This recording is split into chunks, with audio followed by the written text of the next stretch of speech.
നെറ്റ്ഫ്ലിക്സിൽ ഒരു ജോലി എന്ന സ്വപ്നം നിങ്ങൾക്കുണ്ടോ? എന്നാൽ അത് വെറും ഒരു സ്വപ്നം മാത്രമാക്കാതെ യാഥാർത്ഥ്യമാക്കി നമുക്ക് മാറ്റും. അപ്പോൾ വീഡിയോ മുഴുവൻ കണ്ടോളൂ.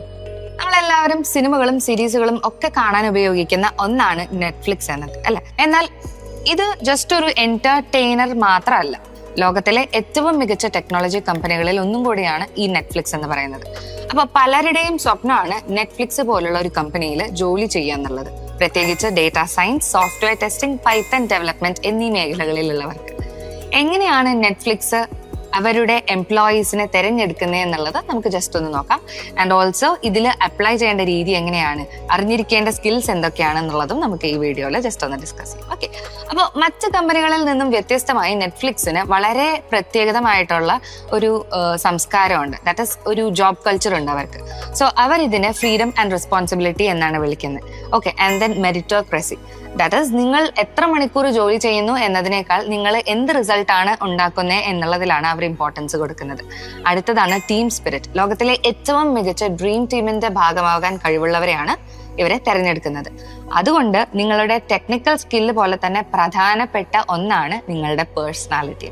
ഇനി നമുക്ക് പ്രധാനപ്പെട്ട ജോബ് റോൾസ് അല്ലെങ്കിൽ എന്തൊക്കെ ക്വാളിഫിക്കേഷൻസ് ആണ് ഇതിലേക്ക് കയറാനായിട്ട് നമുക്ക് വേണ്ടേ എന്നുള്ളത് ജസ്റ്റ് ഒന്ന് നോക്കാം. സോ ഒന്നാമത്തേതാണ് data science and analytics. So നെറ്റ്ഫ്ലിക്സിന്റെ സക്സസ് എന്ന് പറയുന്നത് തന്നെ അവരുടെ റെക്കമെൻഡേഷൻ അൽഗോരിതംസ് ആണ്. സോ നിങ്ങൾ ഏത് സിനിമ കാണണം എന്ന് നെറ്റ്ഫ്ലിക്സ് തീരുമാനിക്കുന്നത് ഡേറ്റ ഉപയോഗിച്ചാണ്. ഇനി skills, so statistics, machine learning, SQL, പിന്നെ ബിസിനസ് പ്രോബ്ലംസ് സോൾവ് ചെയ്യാനുള്ള നിങ്ങളുടെ കഴിവ്. രണ്ടാമത്തേതാണ് പൈത്തൺ ഡെവലപ്മെന്റ്.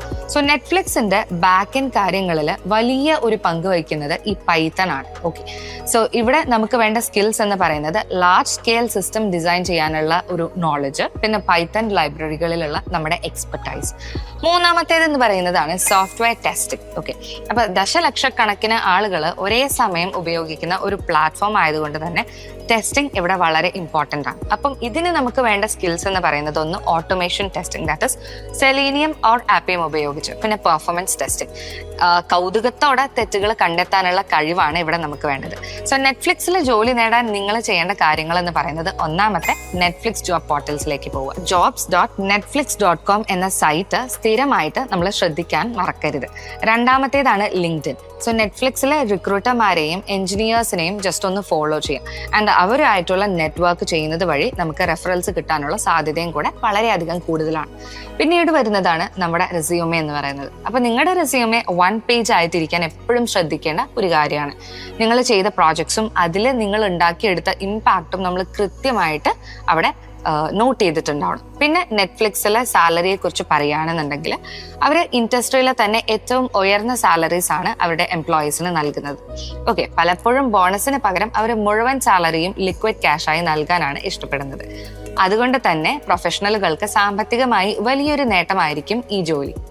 സോ നെറ്റ്ഫ്ലിക്സ് പോലുള്ള വലിയ കമ്പനികളിൽ കയറുക എന്നുള്ളത് ഹാർഡ് വർക്ക് ആവശ്യമുള്ള ഒരു കാര്യമാണ്. എന്നാൽ ശരിയായ സ്കില്ലും പ്ലാനിങ്ങും ഉണ്ടെങ്കിൽ അത് വളരെ സിമ്പിൾ ആയിട്ട് നമുക്ക് നേടിയെടുക്കാൻ പറ്റാവുന്നതാണ്. ഈ വീഡിയോ ഉപകാരപ്രദമായാൽ ജസ്റ്റ് ഒന്ന് ലൈക്ക് ചെയ്യുക. ആൻഡ് IT മേഖലയിലെ കൂടുതൽ കരിയർ ടിപ്സിനായി ചാനൽ ഒന്ന് സബ്സ്ക്രൈബ് ചെയ്യാനും മറക്കണ്ട. അടുത്ത വീഡിയോയിൽ കാണാം. Thank you.